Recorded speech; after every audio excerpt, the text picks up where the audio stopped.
Hello, everyone, and welcome to today's edition of Horse's Mouth Live, the Extraordinary Advisor Show. My name is Ellen Rogin, and as always, we have great guests to help you in every area of your life, especially your business.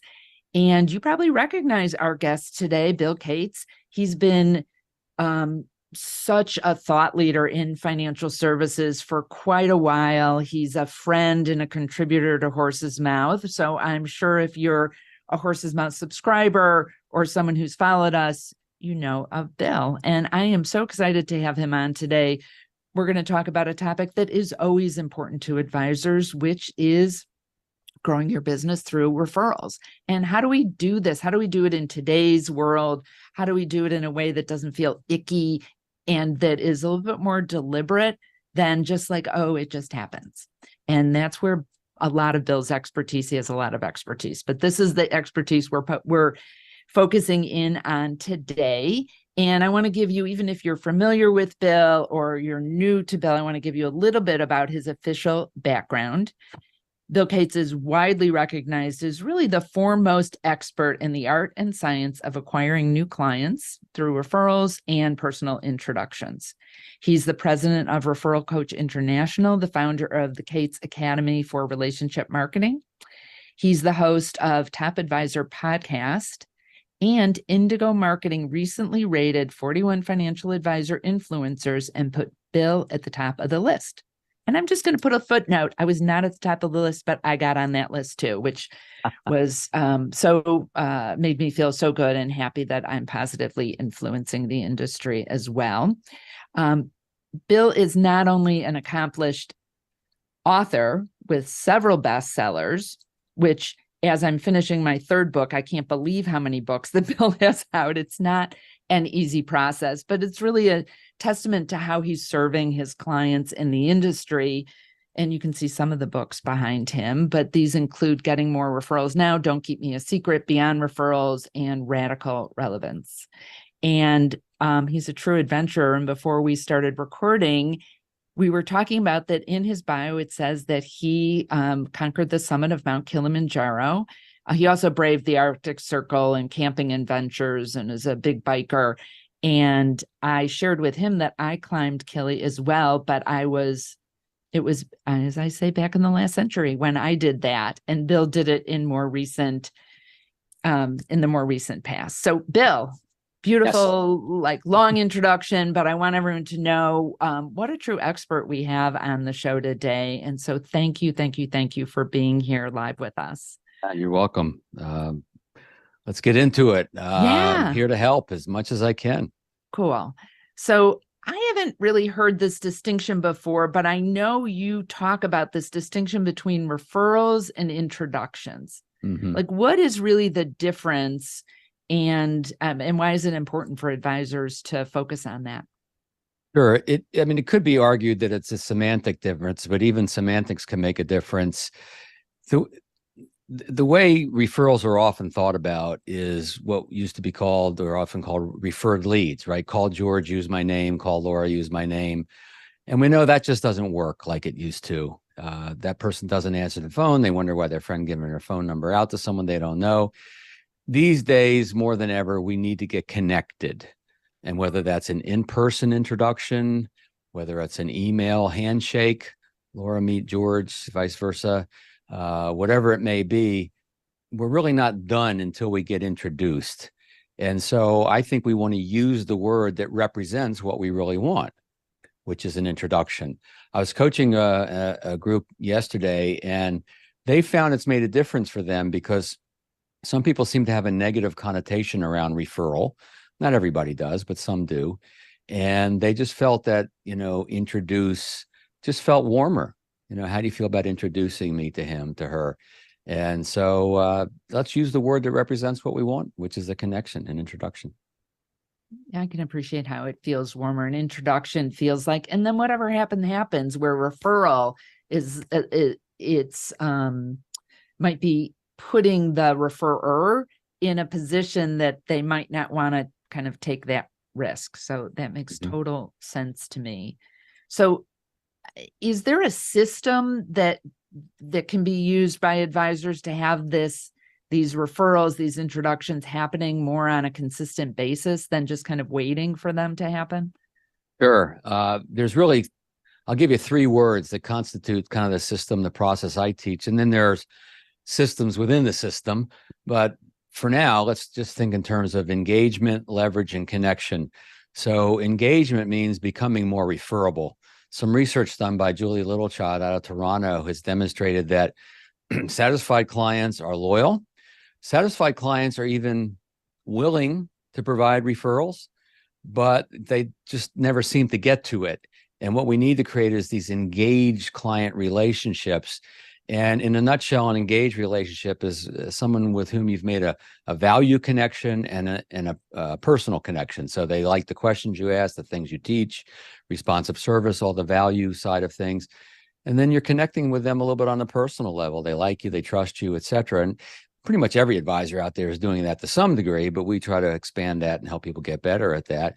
So as you're becoming referable, you're going to start to get at least some referrals without asking, which is a barometer of that referability. Next word, leverage. So that means, how do you leverage this trust, this relationship you're building? How do you use the borrowed trust that comes in this process? And that's by promoting, and there's ways to promote introductions, and then there's certainly a way to ask, and we can get into that later if you want. So that's a leverage, that's being appropriately proactive. When I have folks that come to me for coaching and stuff, they say, oh, Bill, can I do it without looking like that cheesy referral guy? I mean, that's what I hear, cheesy or creepy, the two words that I hear from people. And then the last word, connection, which really represents what we talked about already, which is the introduction. And so what happens is you create engagement, leverage, and connection. You can think of it as a wheel that turns. As you use the principles of engagement with that new prospect that you've been introduced to, then the wheel just keeps spinning, and you can create an incredible continual flow of the right types of prospects coming into your business. We had one little thing that we fit on top of that, which is targeting a niche market. Having a very clear target market makes all of that work even better and easier and faster. So that's the essence of the system that we teach. So before we get into some tactics or how to, I know people that have watched my show before know that I love to think about having the right mindset, like putting making sure the roots of the tree are healthy so you can grow whatever kind of fruit you want. Is there a certain kind of mindset that it's helpful for advisors to have or to think about when they're being more deliberate with having a system for introductions? There's so many. Let me just give you a few. First of all, understanding the lifetime value of a client. What's the lifetime value? Well, certainly the business you can do with them over a lifetime, and sometimes that's quite substantial, and that's good for them, good for you. But it's also who they can introduce you to over a lifetime. And a lot of people don't have that awareness in their mindset, do they? And so they miss the opportunity. Another one is asking for help. A lot of people believe that asking for help is a sign of weakness. And that's one reason they don't ask for introductions is, I don't want to look needy. I don't want to look unsuccessful. And any psychologist will tell you that asking for help is a sign of a healthy ego. I call it a high ego state, healthy ego state, willing to ask for help. In this case, we're asking for help to help others. It's about bringing the value to others. It's not the old methodologies of, let me tell you how I get paid. I get paid in two ways, making it about you and money in your pocket. It's about bringing the value to others. God, there's so many. I'll give you one more. The last one is this attitude of expectation. There actually is neuroscience research that demonstrates an attitude of expectation, visualizing and expecting a certain outcome actually increases the chances of that outcome happening, because you make subtle shifts in your awareness and your behavior that brings you the chance of doing it. Athletes do it, musicians do it. And so expecting introductions. Now, I don't recommend you say to a prospect or client, I expect you to introduce me to people. No, that's kind of an old, aggressive methodology I don't subscribe to. It's a mindset that we bring. We know the lifetime value of clients. We pay attention to who else they know, to our conversations, good work that we do. And then we see that opportunity to bring our important work to other people. So that's a little bit on the mindset. Yeah, what I love about that, there's two things that are aligned with kind of how I felt like I grew my business and how I teach advisors, not specifically on the referral side of things, but it's this being of service. So it's not like I need this. It's really, how can you help me help more people because we're doing such good work, which is a generosity type of approach, which I think feels better for the advisor. It doesn't feel icky. And the visualization part, I think that this expectation is, I might challenge that word a little bit because like people, you said people, they don't want to feel like they're expecting, like they're, if it's not okay. But what I know, I believe you mean by this is having like, I've pictured this. I know it's for everyone. I don't feel weird having this conversation with people because I've had mental rehearsal on it and it feels super comfortable for me. Am I getting that right? Yes. Another way to think of expectation is confident awareness. We're confident in the value that we bring. We know we bring good work to folks. And then we just become aware of people in our client circle of life. And look, you can't do good financial planning, a good financial work with someone without getting to know other people in their life, because the decisions they make impact others. And there's people in their life who are making decisions or not making decisions that impact them. And just to do good work, you're naturally going to discover other people. And then if you just exercise that curiosity muscle a little bit, I just did one of my own podcast interviews from a guy who just talked about he's building his business by being curious. And he just is a good listener, and he says, tell me more, and he gets to know people in his clients' lives. And just from that, creating that confident awareness, he's done quite well in this business. So that's what I mean by attitude of expectation. That's great. And I'm curious if there's some clients that just aren't going to ever do this because they're afraid or whatever, or do you think that's a limiting mindset to think like, oh, you know, Susie's never going to do that because she's freaked out about this, and that maybe I need a different approach? Or do you think there are just some people that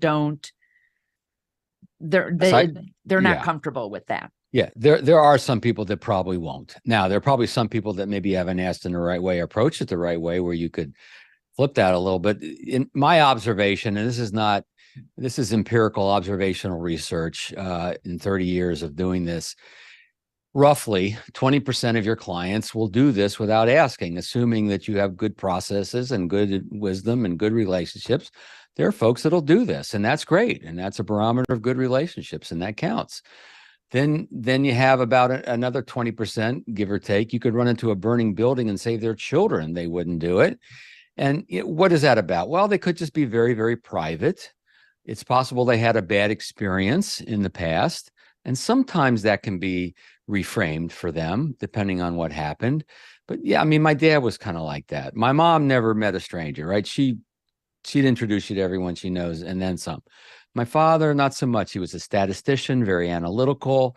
It just wasn't his nature to go there, generally speaking. So the 60%, if you will, roughly, that's the gold mine that we're sitting on. That's the opportunity. And what we're trying to do here, really, in asking and being proactive, is identify the folks who are willing to do it, identify the folks that aren't willing to do it. It's not going to hurt a relationship. They're not going to stop doing business with us.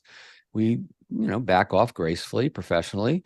And we also know that asking but not getting can plant a great seed for later. I bet you everybody listening to this has asked for referral and introduction at some point. Client wasn't ready for whatever reason. And then later they come back and they say, hey, I got somebody for you. And they feel good about it. Yeah. And they're going to do it on their own terms. Cool. I want to pause in the conversation right now because I know you have such great free resources for advisors. And before we get to the end, where we'll remind them of it again, but where if people want to get some of your resources that are available, I know and I also want them to be listening to your podcast, which is really focused on ways for advisors to continue to grow their businesses. Where would be a good place for them to go, Bill? The easiest thing is Bill Cates Resources, not Bill Gates. We wish, right? There it is on the screen. Bill Cates Resources. And there's a link to the podcast, which is free. There's a link to it says free resources, lots of guides, tools, checklists, and then a few other things that we offer. And I always like to say, while they're free to you, you're still going to find them quite valuable. So, yeah, thank you for Cool. bringing that Thank up. you. I appreciate it. Yeah. Yeah. So let's get into some of the how-tos on this. So Mhm. if an advisor wants to create this system for really more perpetual referrals, or maybe it's introductions that I should be saying about this, and Yep. engagement, do you want to go a little bit deeper on the engagement thing versus satisfaction, or what do you think Yeah. would be a good place for us to start with this? Yeah, let's do it. Let's do a couple of places of engagement because it's often overlooked. And so I've broken down the client journey into three unequal parts. The first, I'll call it the prospect experience, the courtship, usually the shortest part. Sometimes it takes a while, but we want to make sure we're taking that value connection, personal connection. Now, where I often see it overlooked is the onboarding process. You get a brand new client. Maybe you're doing a financial plan. Maybe they're going into underwriting for insurance, whatever. You're getting started in this new relationship. And think of it as the first 60, 90 days of that new relationship. And the folks, the advisors who really pay attention to that and help the client feel at ease in the decision they've made, and they stay in touch. When the assets are being transferred, there's a little lag time, or insurance is going into underwriting and they're waiting. Am I going to be rated? Am I going to qualify?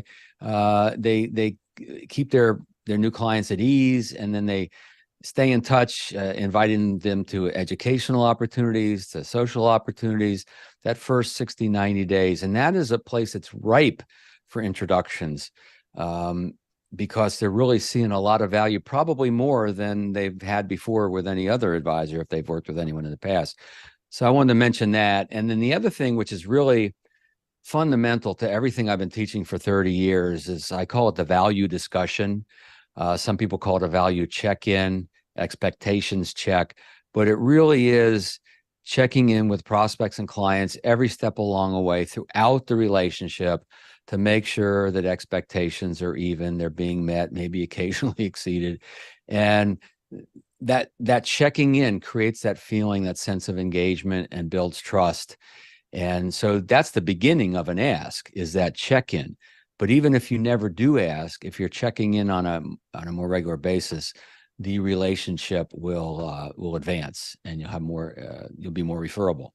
So that's a little bit on engagement. There's a lot we could cover. What would a What check-in sound like? Yeah, sure. So I'll give you a couple. So let's say it's a brand new client. They've decided to do a financial plan. I'd say, Ellen, you might think let me go back, rewind.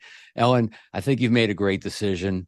We've talked about what happens when people put off this work. You're moving forward. I know we had a lot to talk about, a lot of things for you to consider. I'm curious what tipped the scales, what made you decide to move forward. Notice that's an open-ended question, right? You're going to reinforce your decision to move forward, which doesn't hurt. And then I'm seeing, how all that we did to get to this point landed on you, and you're expressing the value, and you get more in touch with the value when you put it into words like that. That's one example. Let's do just a review meeting. Would be, Ellen, let's put the market aside, economy aside, and let's talk about things we can control, which essentially is our communication, our overall working relationship. Anything not working, I should know about. Any pet peeves, any place where we've fallen short of your expectations, we should be aware of. So you always start with that side, the negative side, if you will, because if there is something there, you want to know about it. Your job is to kind of get anything with a negative charge up and out and handled. Sometimes they just need to say, well, one little thing, and then most of them will move to the positive and say, well, what is working? So we keep doing it. What do you appreciate? Maybe we want to make sure we do that for others as well. Where are you seeing the value in all that we've done? So that's the value check-in. Minimum behavior from there would be, which is stepping into leverage, stepping into being appropriately proactive, would be to promote introductions. So I could say, great, I'm glad you're seeing the value in what we're doing. Please don't keep me a secret out there, or don't keep this important work and process a secret. I've been teaching this don't keep me a secret thing for a long time. I didn't invent the phrase, but I've kind of popularized it a little bit.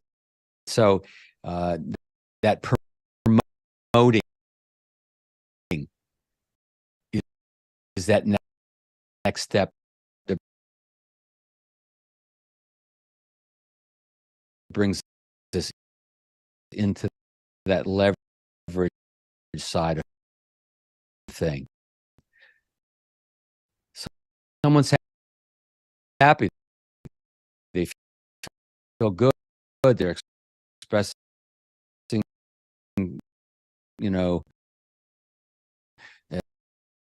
acknowledgement of the expectations. What's the worst thing they say? If you say, hey, don't keep me secret, or if you say, never too busy to see if I can be a resource for other people you care about. Oh, sure, yeah, we'll keep you in mind. That's about the worst thing. Or maybe they'll say, well, we're pretty private, but yeah, I get it. Right? You're not going to hurt a relationship. So no, and I can't admit private. They go, okay, because they probably wouldn't feel comfortable telling you. Well, exactly. Yeah, they'll give lip service. And if the fact that an user would ask, like, what are we doing? Because I can imagine there's advisors who would be a little bit nervous to ask that. And so instead of to smooth something over so it doesn't become a big problem, because some people don't often, unless it's really big or unless you have a really good relationship, they may not tell you what's bugging them. And I remember a situation with a client where I had said something in passing. I did. The client was dealing with breast cancer, and she came back and said, luckily, she said, I was so upset when I left here. I was like, oh my God, I had absolutely no idea. Right. Could have destroyed a big relationship if she hadn't said something. It was much more sensitive at the end of our meetings, like, okay, how are you feeling? How's it? Yeah, you want to create a safe space for them to say whatever they say, and not every advisor feel cold or confident in this conversation. A lot of clients, right? That make it a comfort. And one of the ways you can do that, by the way, is ship, or at any point in time you could do it. I could say, Ellen, we're doing together. It's important that we have. Would you? Or so I just want to let you know. Pretty much every time we get together, I'm just going to check in. Working one, make an assumption. Probably would hope when you're what great. Well, so I'm trying to think where next, because this is such a rich topic. We can go more into yeah, that's what I was going to ask. Let's go into leverage. And how do you do this even a little bit more proactively? Right. So the one way that I mentioned is the promoting. Don't keep me a secret. Never too busy to see if I can be a resource. Two of the best ways to promote, it's short of asking. We're not really asking. One is to teach prospects, clients, even centers of influence, what it would look like if they thought of someone, how you would handle it. And usually the components of that are confidentiality. You want to remind them of that, and that you will handle this with care, that you're not just going to run off and call someone out of the blue, that you like to work through introductions that feel comfortable for everybody. So teaching your clients how you would handle it. The other way that's very powerful is teaching your clients who you serve the best these days, who fits your business these days. So they think of people like that. And if you're moving into a certain target market, or you're moving up the ladder of affluence, let's say, we know that people tend to refer lateral and down the ladder, financial ladder. So teaching people who you serve the best. And notice I'm saying who you serve the best, who your processes are geared toward, rather than who you're looking for. Nothing wrong with saying that, but that's that little subtle distinction between making it about them, who you serve the best, versus making it about you, who you're trying to find, right? And so that's one side of the proactive, is the promoting. And look, if you're highly referable and you do that on a fairly regular basis, you're going to get unsolicited referrals. I was talking to a guy this morning. I've been coaching for a little while, and he's starting to get them. We're not even into the asking yet. And he's got a chart of all the people he got introduced to just by doing the value discussion a little more and the promoting. So the ask, I know we're short on time. Let me just give you probably the most important part of the ask, other than the value check-in, which is always the beginning, is coming prepared for this. You see, the worst way to ask, and everyone is guilty of this, is throwing up in the whole universe and saying, who do you know we might be able to help? Or can you think of anyone else who should know about what I do? I suppose that's better than nothing, but it's not usually going to produce the result you want. What you're trying to do really is to narrow someone's field of view, to get them to picture people in their mind's eye. So the more you can come prepared with specific people you know they know, or it could be categories, money in motion, life events, places where you know they hang out, anything you can do to narrow their focus will usually let you feel more confident, because you know where you're headed with this conversation. And they're more likely to think of someone because you've helped them just a little bit. So that's the short version of our process. But boy, you just do that and you'll make a difference for yourself. Yeah, I totally get that. And none of those asks sound icky, like would it be like, this is where I'm focusing my business now. I'm realizing I really serve people well as they're going through the transition from retirement to using their assets. Like how would that ask actually sound if you're bringing in a little bit more of who to help them think about who yeah. to narrow So, the field? you could say, if you say, let's brainstorm a little bit. And really these days, our processes are geared to bring a lot of value and serve people much like yourself, right? People who have worked a long time, have saved very well, and they're open to some guidance to make sure that they do things right moving forward. I know that when we first got together, you were working with someone, but you weren't completely happy, and you hadn't been introduced to someone you could trust yet. And when George introduced us, you open up to the possibility, and you realize there is a better way to get guidance for this. And so, I can throw out a number, typically 500 to $1 million in terms of assets, but I'm not expecting you to know someone's specific financial situation. I mean, sometimes we have a sense, but not always. But just an introduction. If I believe I can serve them well, I can be a resource for them, I'll let them know. If not, maybe an associate or someone else. But everyone deserves to make financial decisions that are in their best interest, that they just may not be aware of until they get introduced to someone like myself. So, I mean, that's one of many ways you can use this. So you can talk about assets, you can talk about income, you can talk about worked a long time, worked hard, and saved well. That's not a specific amount, but it's going to put you closer to probably what you're looking for, unless you're looking for, middle America, in which case you use that. But usually you're going to be asking people that kind of fit in that arena. So you can say much like yourself. Yeah, what I love about that is you've outlined what you're looking for and complemented in an authentic way your client at the same time.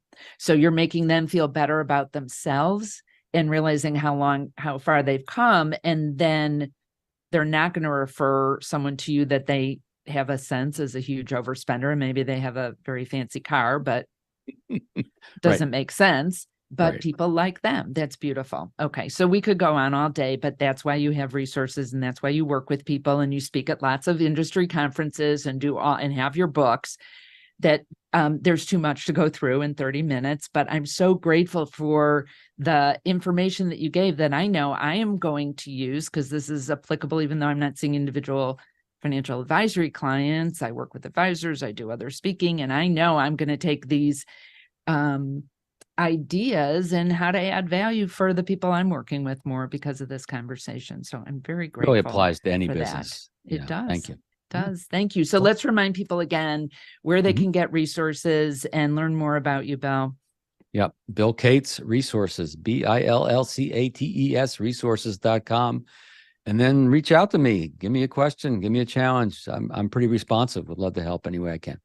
Great. Thank you. You already have helped a huge amount. So please reach out to Bill. You can connect with him on LinkedIn and other ways. So thank you. And for each and every one of you listening and watching, if you're watching and listening, thank you for being here. I am so grateful for you being here. Again, my name is Ellen Rogin, and you can learn more about me at ellenrogin.com. That's ELLENROGIN.com.